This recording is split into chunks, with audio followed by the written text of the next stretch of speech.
never do this? You can be just right where you are. Alright, we're right? Totally good. So I'm not in character yet, alright, this is me. So as Mary said, I often get like the credit or the blame for this kind of stuff. Mary does most of the writing. Like on this one, she's the author. I'm just the actor, I should say. So blame her. I'm not here. So you ready for this? Yeah. Okay. Oh no. The time is now.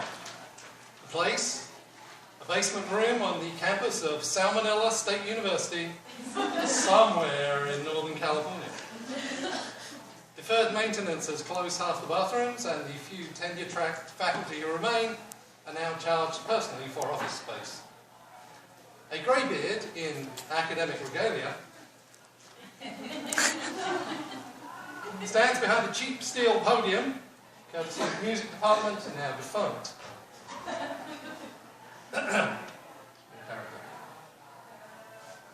Hello, I'm Professor Dr. Praetzelli, PhD, FSA, RPA, so on and so on and so on. I work here at Salmonella State, where I teach in the Cultural Resources Moon Management MA program. I'm also the director of the ABC Institute, an on-campus facility that does CRM contracting putatively to prepare students for their careers, shaking screens in the sun.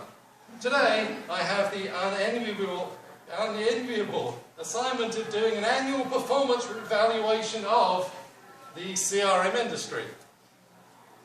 So have a seat.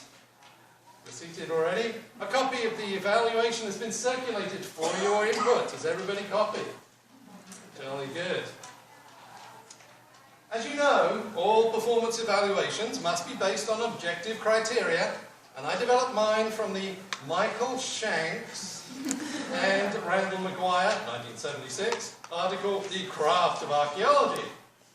According to these two characters, archaeology's craft is, and I quote, the skill of interpreting archaeological experiences and situations, page 83.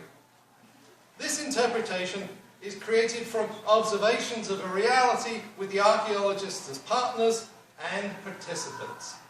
The interpretation, they say, should eloquently and ethically represent the material past and the techniques of observations used to create it. Although it is made rather than discovered or assembled, archaeological interpretation is not made up. That's pretty clever, right? It is, or should be, constrained by the material at hand. Archaeology as craft involves the hand, the heart, and the mind in an experience where insight is valued over technical knowledge and the quest for the right answer. So, after much thought, I've given the CRM industry an evaluation of needs improvement.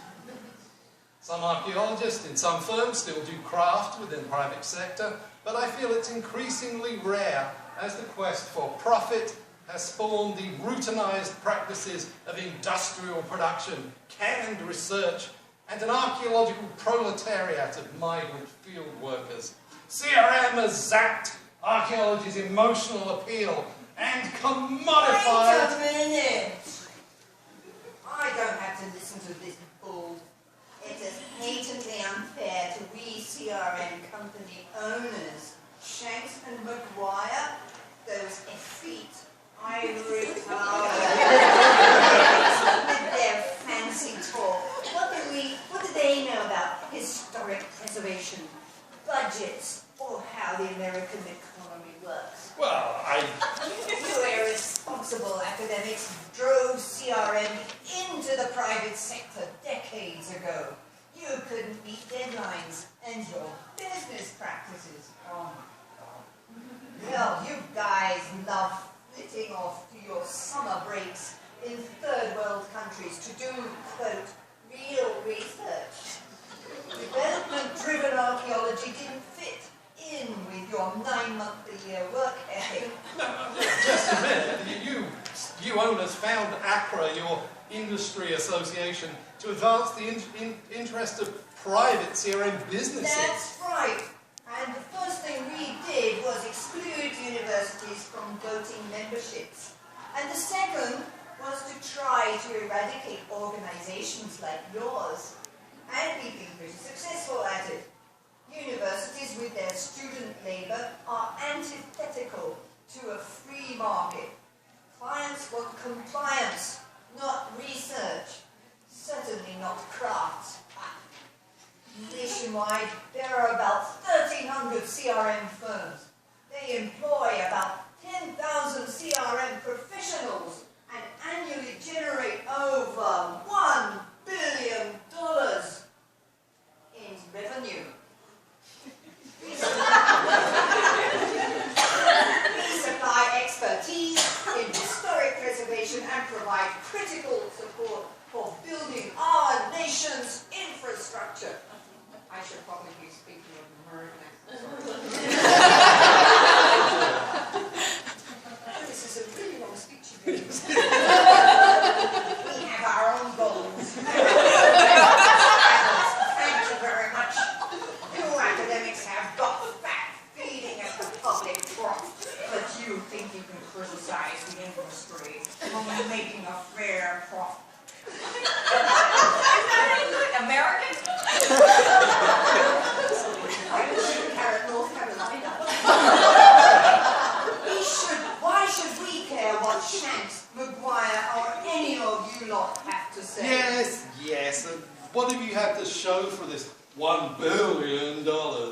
Important sites conveniently written off, while many questionable ones are treated to so-called data recovery, which handily increases your profit line. Where's the public benefit? Where are your findings? How are they integrated into the American consciousness? And if they're not, what's been the point? Now that's unfair. There are lots of examples of good CRM. Yeah, well, if you say so, though, I'll have to admit that occasionally while doing research for this review, I have come across some good CRM research. But examples are few and far between, and my critique is not of the occasional outstanding example, but of the structure of CRM that is happy just to develop lots of facts and not to do anything with them. You academics have access to our data. It is your job to do the synthesis. That is what you are supposed to do on your long summer breaks. And you have failed to do it. It's also your role to train field technicians to work in the industry, and you have failed in that as well. Often, we can't find a skilled crew and have to settle for anyone who can fog a mirror. Well, Hey, speaking of archaeological technicians, can I say something? The industry may employ 10,000 people, but most get low wages, have no job security, no benefits, retirement, or health care. If they're lucky, they go from job to job. If not, they live on unemployment or take other work. well, when I was young, archaeology followed the apprenticeship model. Diggers went from site to site till they mastered the trade. Then they moved into more advanced and lucrative roles.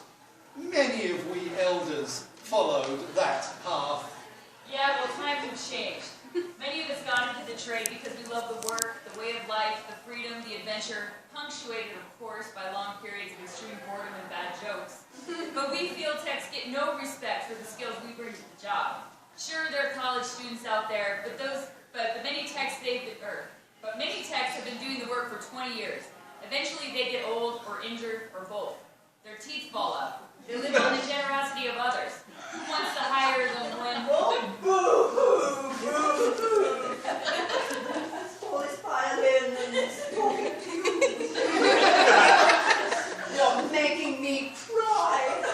This is a free economy. It is your choice where you work. If you don't have the brains to move up or the physical capacity to do the job, then you should do something else.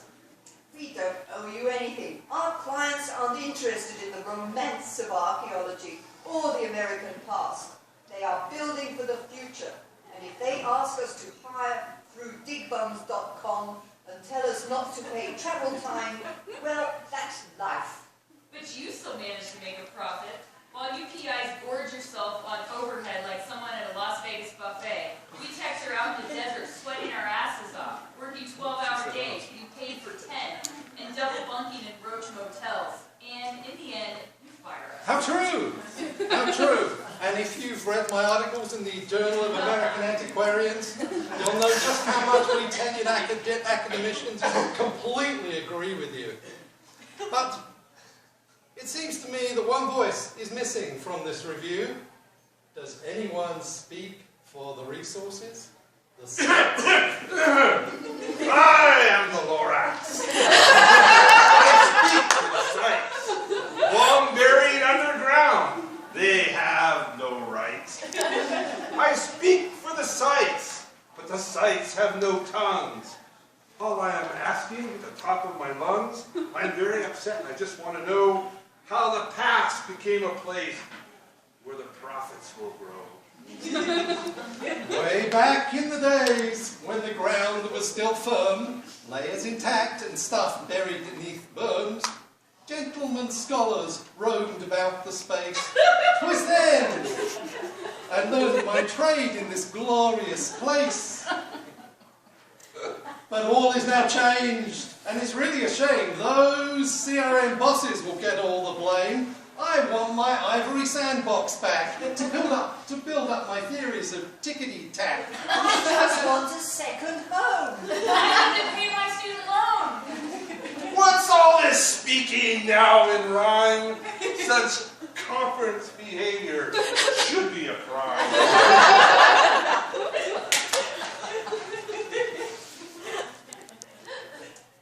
If we shadows have offended, think but this, and all is mended, glad to have but slumbered here, while these visions did appear. Our performance now is at an end, so give me your hands if we be friends.